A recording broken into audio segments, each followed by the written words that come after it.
तो कहानी की शुरुआत होती है और हमें फ्रैंक नाम करके एक इंसान को दिखाया जाता है। यहाँ पर हम फ्रैंक की बीवी आयरिस को भी देखते हैं। इनके दो बच्चे भी थे जिनका नाम था लूकस और जोस। ये पूरा परिवार शहर को छोड़ करके अपने गांव अपने घर आ गया था। वैसे मैं आपको बता दूं कि इन दोनों लोगों के बीच एक वायरस फैला हुआ था जिसकी वजह से लोग ज़ॉम्बी बन जा रहे थे। फ्रैंक और उसका परिवार बचा हुआ था जो भाग करके गाँव आ जाते हैं। माता पिता को ढूंढते हुए जब फ्रैंक अंदर जाता है तब वो अपने पिता को देखता है जो कि मर चुके थे। उनके पास गन पड़ी हुई थी। दरअसल उन्होंने अपने आप को गन से शूट कर लिया था। अंदर जाने के बाद फ्रैंक अपने पिता की घड़ी और गन को निकाल करके अपने पास रख लेता है। बाहर जाने के बाद फ्रैंक अपनी माँ को देखता है। दरअसल उसकी माँ भी एक ज़ॉम्बी बन गई थी। वैसे तो उनका आधा शरीर कट चुका था लेकिन वो अभी भी जिंदा थी। जैसे ही वो फ्रैंक को देखती हैं तो उसके ऊपर हमला कर देती हैं। फ्रैंक अपनी जान बचाने के लिए गन से उन्हें शूट कर देता है जिसकी वजह से उनकी मौत हो जाती है। अब इसके बाद फ्रैंक अपने माता पिता को ले जा करके दफना देता है। इसके बाद फ्रैंक जा करके अपने नल के पानी को चख करके देखता है। चखने के बाद उसे मालूम चलता है कि नल का पानी बिल्कुल सेफ है, इसलिए वो अपने बच्चों को भी पानी पीने के लिए देता है। इसके बाद फ्रैंक अपने बड़े बेटे जोस को ले करके वेयर हाउस के अंदर जाता है कुछ सामान ढूंढने के लिए। अंदर आने के बाद इन्हें यहाँ पर रेडियो और टॉर्च मिलता है। उसी समय यहाँ पर इन लोगों को एक इंसान की बॉडी दिखाई देती है। दरअसल उसने फांसी लगा ली थी। ये बंदा यहाँ की देखभाल कर रहा था। उसके पास एक चाबी थी और उसी चाबी को लेने के लिए जोस उसके पास जाता है। चाबी को निकालते वक्त वो बॉडी आकर के जोस के ऊपर गिर जाती है जिसकी वजह से वो बहुत डर जाता है। उसके पिता कहते हैं कि घबराने की कोई बात नहीं है, छूने से वायरस नहीं फैलता है। इसके बाद फ्रैंक खेत में से गन्ना ला करके अपने छोटे बेटे लूकस को देता है। क्योंकि इनके पास खाने के लिए कुछ भी नहीं था इसलिए इसी से ये लोग काम चला रहे थे। फ्रैंक की बीबी उसे लेकर के एक कमरे के अंदर जाती है जहाँ पर जनरेटर पड़ा हुआ था, लेकिन ये लोग जनरेटर को नहीं चला सकते थे क्योंकि उसे चलाने के लिए डीजल की जरूरत थी। वैसे तो इन लोगों के पास खाने के लिए कुछ था तो नहीं, इसलिए ये लोग चावल को पकाते हैं और उसे गन्ने के साथ में खाते हैं। यहाँ पर आयरिस कहती है कि हम यहाँ पर ज्यादा दिन तक रुक नहीं सकते हैं क्योंकि हमारे पास खाने के लिए कुछ भी नहीं है। हमें आगे बढ़ना चाहिए, क्या पता हमें लोग आगे मिल जाएं। वैसे मैं आपको बता दूं कि फ्रैंक यहाँ से जाना नहीं चाहता था क्योंकि वो अपने परिवार के साथ यहाँ रुकना चाहता था। उसे लग रहा था कि यहाँ रहने में ही उसके परिवार की भलाई होगी। वो शहर को देख करके आया है, बाहर बहुत खतरा होगा। ये बात वो अपनी बीवी और बच्चों से कहता है और उन्हें यहाँ पर रुकने के लिए कहता है, लेकिन उसकी जो बीवी थी वो यहाँ से जाना चाहती थी क्योंकि यहाँ पर उसे रह करके इस तरीके से अपनी जिंदगी नहीं बितानी थी। आयरिस भी चाहती थी कि उसके बच्चे का भविष्य अच्छा हो और खाने पीने की सुविधा हो। वो जिद कर रही थी, इसलिए फ्रैंक भी उसकी बात मानता है और फिर ये लोग अपनी कार ले करके आगे बढ़ते हैं। फ्रैंक अपने परिवार को लेकर के जब आगे बढ़ता है तब वो एक ब्रिज पर पहुंच जाता है और ये ब्रिज पूरी तरीके से बंद किया गया था। फ्रैंक कहता है कि अगर ब्रिज को बंद कर दिया गया है तो हमें आगे नहीं जाना चाहिए, हमें खतरा हो सकता है। लेकिन उसकी बीवी बात मानने वालों में से नहीं थी। वो कार से उतर करके ब्रिज पर जाती है और रास्ता बनाने लगती है। अचानक से एक ज़ॉम्बी उसके पीछे खड़ा हो जाता है और वो आयरिस के ऊपर हमला भी करता है, लेकिन वो यहाँ से भाग जाती है। फ्रैंक फौरन उस ज़ॉम्बी को शूट कर देता है और आयरिस को बचा लेता है,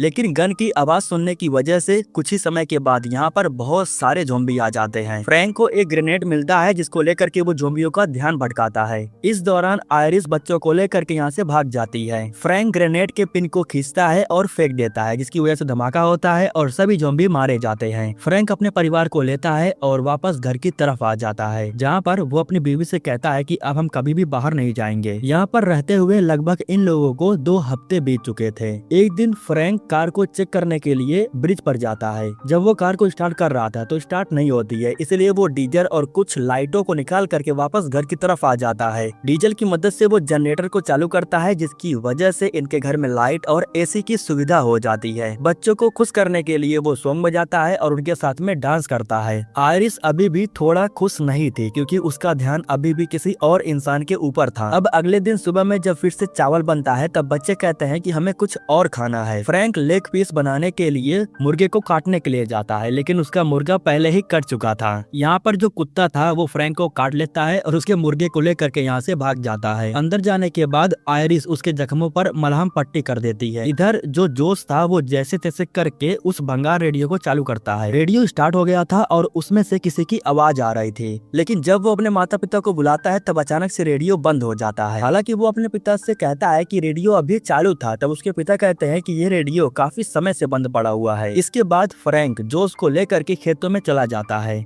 दरअसल वो जोस को गन से शूटिंग करना सिखा रहा था। जब कई बार उसका निशाना चूक जाता है तब जोस उसके ऊपर गुस्सा हो जाता है। वो चिल्लाते हुए कई बार गोली चलाता है और एक गोली जा करके कांच को लग जाती है। अब इन लोगों को नहीं पता था, लेकिन गन की आवाज को सुन करके यहाँ पर बहुत सारे ज़ॉम्बी आ जाते हैं। फ्रैंक अपने परिवार के साथ अपने घर की तरफ भागना शुरू करता है और ज़ॉम्बी भी इनके पीछे पड़ जाते हैं। ये सभी लोग भाग करके आते हैं, घर के अंदर चले जाते हैं और अंदर से दरवाजों को बंद कर देते हैं। अब रात का समय हो गया था और सभी ज़ॉम्बी इस समय बाहर ही खड़े थे। इतना बड़ा दरवाजा अंदर से अच्छे से बंद नहीं होता था। इसी वजह से ज़ॉम्बी बड़े ही आराम से दरवाजे को खोल करके आना शुरू कर देते हैं। शायद इनकी किस्मत अच्छी थी क्योंकि कोई था जो अपनी कार लेकर के आता है और वो हॉर्न बजा करके सभी ज़ॉम्बियों को अपनी तरफ आकर्षित कर लेता है। अब इस तरीके से इन लोगों की जान बच जाती है। अगले दिन सुबह में हम उस इंसान को नदी के किनारे देखते हैं जो कि मछली मार रहा था। जब फ्रैंक उसके पास जाता है तब वो उससे कहता है कि तुम्हें हमारे पास नहीं आना चाहिए था, मैंने तुमसे कहा था कि तुम मेरे परिवार से दूर ही रहना। दरअसल इस इंसान का नाम था डिएगो और ये वही इंसान है जिससे आयरिस बहुत प्यार करती है। उसने हाथों में जो रिंग पहना है वो रिंग आयरिस ने ही उसे दिया है। इसी वजह से डिएगो को देख करके फ्रैंक को बहुत गुस्सा आता है। वो फ्रैंक से कहता है कि देखो तुम अपने परिवार के साथ यहाँ पर सुरक्षित नहीं हो, इसलिए मैं चाहता हूँ कि तुम मेरे साथ नॉर्थ के साइड चलो क्योंकि उस तरफ बहुत से लोग गए हैं और हम उस तरफ सुरक्षित रहेंगे। लेकिन तभी फ्रैंक अपनी गन निकाल लेता है और डिएगो के ऊपर तान देता है। फ्रैंक कहता है कि तुम चुपचाप यहाँ से चले जाओ और मेरे परिवार से दूर रहना। जाने से पहले डिएगो एक मैप निकालता है और उसे जमीन पर रख देता है। कहता है कि अगर तुम्हें जरूरत होगी तो मैप के सहारे नॉर्थ के साइड में आ जाना। डिएगो के चले जाने के बाद वो मैप को जलाने वाला था, लेकिन वो मैप को नहीं जलाता है क्योंकि उसे पता था कि शायद इसकी जरूरत हो सकती है। यहाँ पर डिएगो का एक कपड़ा छूट गया था जिसको लेकर के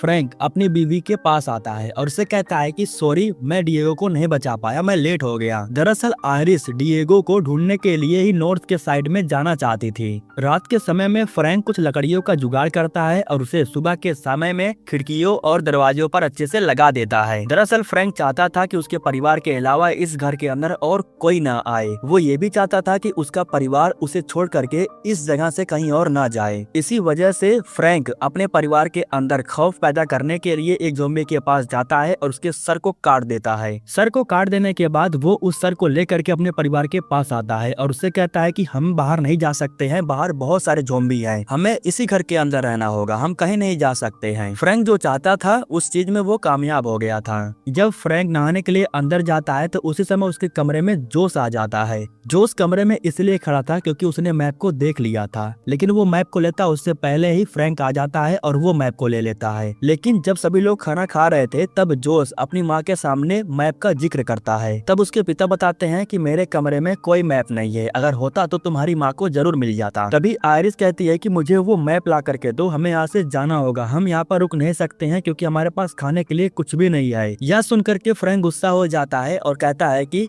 तुम सच सच क्यों नहीं बता देती हो कि तुम मुझे और बच्चों को छोड़ करके यहाँ से जाना चाहती हो, तुम डिएगो को ढूंढना चाहती हो क्योंकि तुम उसके साथ में रहना चाहती हो। आयरिस की ये सच्चाई पहली बार बच्चों के सामने खुल रही थी, इसलिए बच्चे भी थोड़ा हैरान हो गए थे। बच्चे अपनी माँ से पूछते हैं कि आप हमें छोड़ करके क्यों जाना चाहती हैं। तभी आयरिस जोर से चिल्लाते हुए कहती है कि मुझे वो मैप ला करके दो। फ्रैंक भी जोर से चिल्लाता है और आयरिस से बदतमीजी से बात करने लगता है, तो जोश बर्दाश्त नहीं कर पाता है, वो अपने पिता को रोकने की कोशिश करता है। तभी फ्रैंक जोश से कहता है कि तू गंदे नाले का कीड़ा है, तू शांत रह, तू कुछ मत बोल। उसी समय आयरिस फिर से चिल्ला करके फ्रैंक को शांत रहने के लिए बोल रही थी। अब इस तरीके से ये सच्चाई सामने आ जाती है कि जोश फ्रैंक का असली बेटा नहीं है। आयरिस जब दोबारा मैप को मांगती है तो इस बार फ्रैंक मैप को निकालता है और उसे जलाने लगता है। मैप पूरी तरीके से जल करके राख बन जाता है। अगले दिन सुबह में जब फ्रैंक खेतों में गन्ने का जुगाड़ कर रहा था तभी वो गोली चलने की आवाज सुनता है। गन की आवाज सुन करके फ्रैंक को लगता है कि डिएगो यहीं कहीं आसपास है, इसलिए रात के समय में जब वो घर पर जाता है तब वो दरवाजे को अच्छे से बंद करने की कोशिश कर रहा था। ठीक उसी समय इनके दरवाजे पर कोई आ जाता है जो दरवाजे को जोर जोर से पीट रहा था।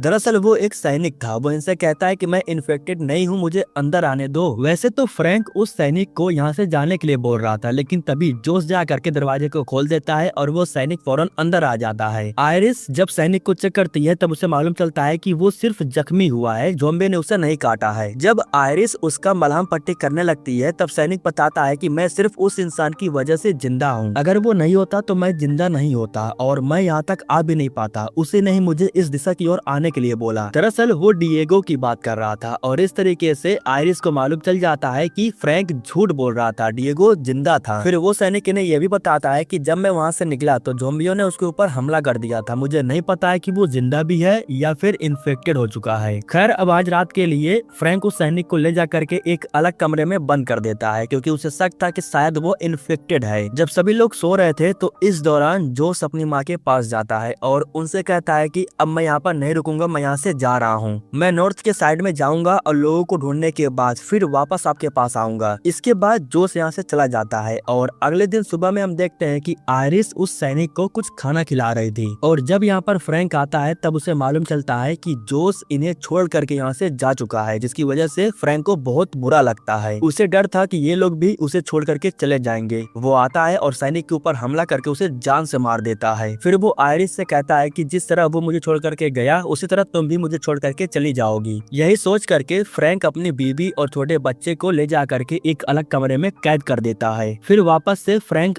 आके सैनिक के बॉडी के सामने बैठ करके कुछ खाना खाता है। इसके बाद वो कुछ पका करके अपनी बीवी और बच्चे के पास भी लेकर के जाता है, लेकिन उसके बीवी और बच्चे खाना खाने से मना कर देते हैं। इसी वजह से फ्रैंक को गुस्सा आता है। वो फिर खाने को जमीन पर फेंकने के बाद इन्हें कमरे के अंदर कैद करके बाहर चला जाता है। वैसे आयरिस खिड़की को तोड़ करके यहाँ से भागना चाहती थी, लेकिन वो गलती से नीचे गिर करके बेहोश हो जाती है। कुछ समय के बाद जब उसे वापस से होश आता है तब लूकस अपनी माँ के साथ में मिल करके एक प्लान बनाता है। दरअसल लूकस जमीन पर लेट गया था और जोर जोर से चिल्ला रहा था। यह देख करके जब फ्रैंक अपने बेटे के पास भाग करके आता है तब आयरिस फ्रैंक के ऊपर हमला कर देती है और यहाँ से बाहर भाग जाती है। वो जैसे ही दरवाजे को पार करके बाहर आती है तभी वो अपने सामने एक ज़ॉम्बी को देखती है। दरअसल ये ज़ॉम्बी इंसान कोई और नहीं बल्कि डिएगो था। उसने आयरिस की दी हुई रिंग को भी पहन रखा था। वो आयरिस से कहता है कि अंदर भाग जाओ और इतना कहने के बाद जब वो पूरी तरीके से ज़ॉम्बी में तब्दील हो जाता है तब वो आयरिस के ऊपर हमला कर देता है। वो आयरिस को काटता उससे पहले ही जैसे तैसे करके दरवाजे को तोड़ करके यहाँ पर फ्रैंक आ जाता है और डिएगो को बहुत ही बुरी तरीके से मारता है। जब ज़ॉम्बी ने आयरिस के ऊपर हमला किया था तब लूकस अपनी माँ को बचाने के लिए ज़ॉम्बी के पास चला जाता है। इस दौरान जो ज़ॉम्बी था वो लूकस के ऊपर हमला करके उसके हाथों पर काट लेता है।